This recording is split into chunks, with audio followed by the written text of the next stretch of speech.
Nos últimos 13 anos, o Partido dos Trabalhadores promoveu um inchaço do Estado brasileiro. Nesse período, o PT criou 40 empresas que aumentaram os gastos e ajudaram a provocar a crise fiscal do governo.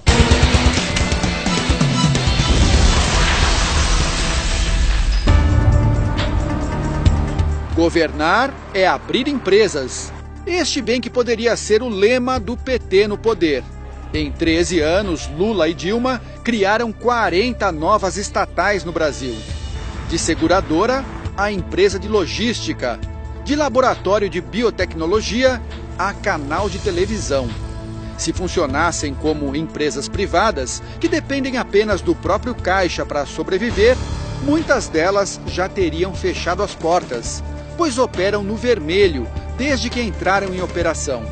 É o caso da Sete Brasil, a empresa criada para produzir navios para a Petrobras, que acumula prejuízo de 26 bilhões de reais. E a TV Brasil, a emissora pública criada em 2007, que acumula um rombo de 6 bilhões de reais. O Brasil apostou numa espécie de aventura expansionista, né? Ou seja, a velha ideia de tentar retomar o desenvolvimento do país com investimento público, a criação de estatais, não é? E aí eu acho que houve um estímulo ao consumo como grande saída no país. Eu acho que aí o Brasil se perdeu. O problema não é apenas a viabilidade financeira das novas empresas. Para uma estatal funcionar, é preciso gente para trabalhar. O número de funcionários das empresas públicas federais cresceu de 35 mil em 2002 para 67 mil este ano. É quase o dobro. O gasto com salários no mesmo período subiu de 1,5 bilhão de reais para 7,5 bilhões. O inchaço da máquina se estendeu ao Poder Executivo Federal. O total de servidores no país saltou de 810 mil em 2002 para mais de 1 milhão no ano passado. Entre concursados e cargos de indicação política, o PT criou, em média, 20 mil vagas por ano.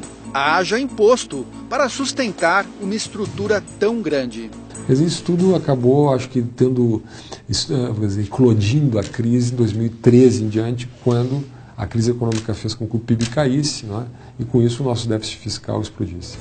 Os cargos comissionados, indicados pelo PT ou por partidos que apoiavam o governo, chegaram a 120 mil no governo Dilma Rousseff. Causa um efeito de desmotivação muito grande naqueles servidores concursados que, às vezes, estão almejando a ocupar um cargo de chefia e, quando menos imaginam, são preteridos em função de alguma indicação política. O crescimento da estrutura burocrática é um dos fatores que levaram ao descontrole dos gastos públicos e, consequentemente, à inflação.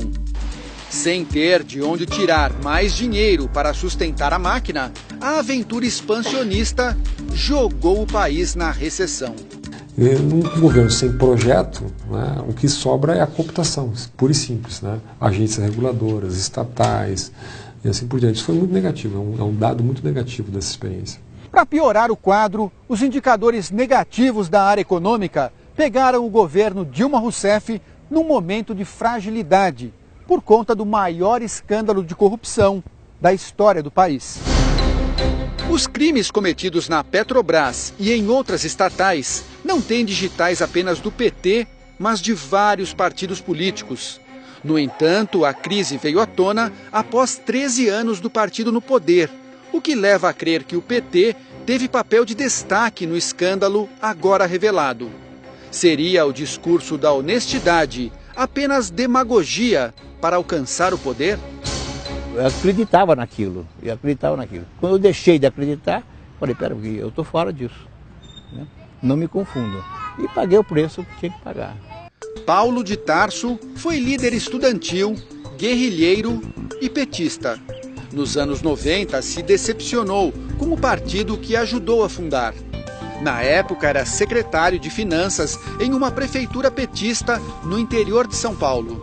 Descobriu que havia um esquema de favorecimento em licitações para a empresa de consultoria do advogado Roberto Teixeira, amigo de Lula. Eu fiz tudo que tinha que ser feito. Fiquei durante 4 anos tentando levar a discussão do que eu tinha apurado, as provas que eu tinha, para que o partido discutisse. E eu só resolvi, em determinado momento, torná-las públicas, essas provas todas, porque eu não queria ser cúmplice. O caso se transformou no primeiro escândalo de corrupção no PT. Expulso do partido, Paulo pagou um preço alto pela coragem de denunciar. Eu era o traidor, e como tal fui transformado em pária político. Eu sei as dificuldades que eu passei, né, de simplesmente o PT e seus dirigentes, militantes, impedirem até que eu trabalhasse.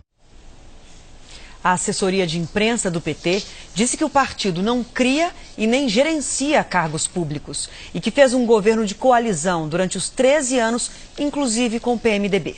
O novo governo diz que já começou uma reforma administrativa que pretende reduzir o número de cargos comissionados. A previsão é cortar cerca de 4.500 vagas.